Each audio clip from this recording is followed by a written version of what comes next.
दोस्तों, आप लोगों ने दुबई शेख रिलेटेड मेरी सभी वीडियोस को इतना प्यार दिया तो सोचा क्यों ना स्टोरी बना दी जाए। ये जो कहानी मैं आपको सुनाने जा रहा हूँ आपके दिल को छू जाएगी।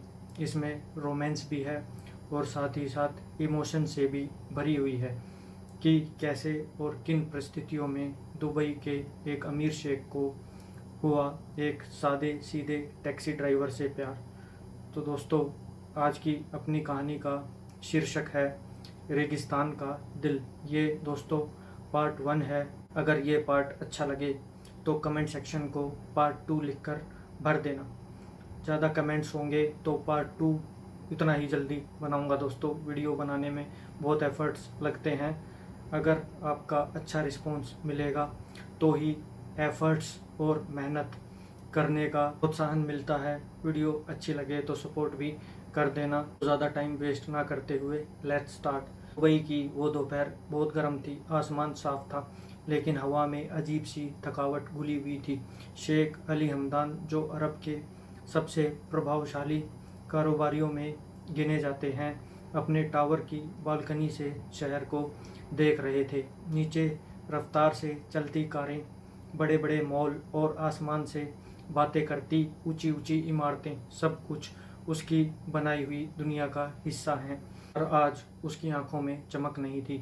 चेहरे पर वही कठोरता थी जो एक शाही जिंदगी जीने वाले इंसान के चेहरे पर होती है, लेकिन उसके अंदर एक खामोशी थी। एक बिल्कुल ही तन्हा आदमी। उसे एक ज़रूरी मीटिंग के लिए निकलना था, लेकिन उसके ड्राइवर ने बताया कि कार में कोई तकनीकी खराबी आ गई है। झुलझलाहट से भरा शेख नीचे उतरा और गार्ड को आदेश दिया कि अभी एक टैक्सी बुलाओ जल्दी। कुछ ही मिनटों में एक पुरानी सी हल्के झक सफ़ेद रंग की टैक्सी उसके पोर्टिको में आकर रुकी। ड्राइवर की सीट पर बैठा लड़का बहुत ही आम आदमी था। भूरे रंग की शर्ट, हल्का पसीना और चेहरे पर दिन भर की मेहनत की थकान। पर जब उसने शीशा नीचे करके कहा, सर कहाँ ले चलूं, तो आंखों में जो अपनापन था वो अली हमदान की आंखों में ठहर गया था। बैठते ही शेख ने संक्षेप में कहा, तेज चलाओ, मेरी मीटिंग छूट रही है। टैक्सी स्टार्ट हुई पर भीतर का सफ़र ज़्यादा तेज़ी से चल रहा था। शेख का मोबाइल बज रहा था। मीटिंग के लिए लोग बार बार पूछ रहे थे कि वो कब पहुंचेंगे, लेकिन टैक्सी के अंदर एक और साउंड चल रहा था। वो लड़का अर्जुन धीरे धीरे किशोर कुमार का कोई पुराना गाना गुनगुना रहा था। कोई और होता तो चुप करवा देता, लेकिन शेख ने उस गाने की आवाज़ में अजीब सी राहत महसूस की। रास्ते में एक सिग्नल पर रुकते हुए शेख ने पूछा, तुम्हें ये गाना पसंद है क्या? अर्जुन ने बिना देखे जवाब दिया, गाने नहीं सर, यादें पसंद है। ये हर एक सुर एक कहानी सुनाता है। शेख को जैसे किसी ने भीतर से छू लिया हो। किसी ने पहली बार उससे बात की थी बिना उसके रुतबे से डरे हुए। उस दिन मीटिंग के बाद शेख ने अर्जुन से कहा, मुझे तुम्हारा नंबर दो, ज़रूरत पड़ी तो तुम्हें बुलाऊंगा भी। और अगली ही सुबह वो फिर अर्जुन को बुला रहा था। ये सिलसिला चल निकला। कुछ दिन ऑफिस के लिए और कुछ दिन यूं ही बिना वजह। कभी होटल की छत पर कॉफ़ी और कभी रेगिस्तान के बीच चुपचाप बैठकर सूरज को डूबते हुए देखना। और इन मुलाकातों के बीच अली हमदान के भीतर जैसे कोई पुरानी दरारें भरने लगी थी। उसे अर्जुन की बातें, उसकी सीधी सोच और उसकी मंद मंद मुस्कुराहट, सब कुछ बिल्कुल अच्छा और सच्चा लगने लगा। और अजीब बात ये थी कि अर्जुन कभी उस पर इम्प्रेस होने की कोशिश नहीं करता था। उसने कभी ये नहीं पूछा कि शेख क्या है, कहाँ से है, कितना पैसे वाला है। वो तब बस वही इंसान देखता था जो अंदर था, अकेला, थोड़ा थका हुआ और एक सच्चे रिश्ते के लिए तरसता हुआ। एक दिन रेगिस्तान के किनारे बैठते हुए शेख ने धीमे से कहा, अर्जुन तुमने कभी किसी को चाहा है इतना कि अपने आप को भी भूल जाओ?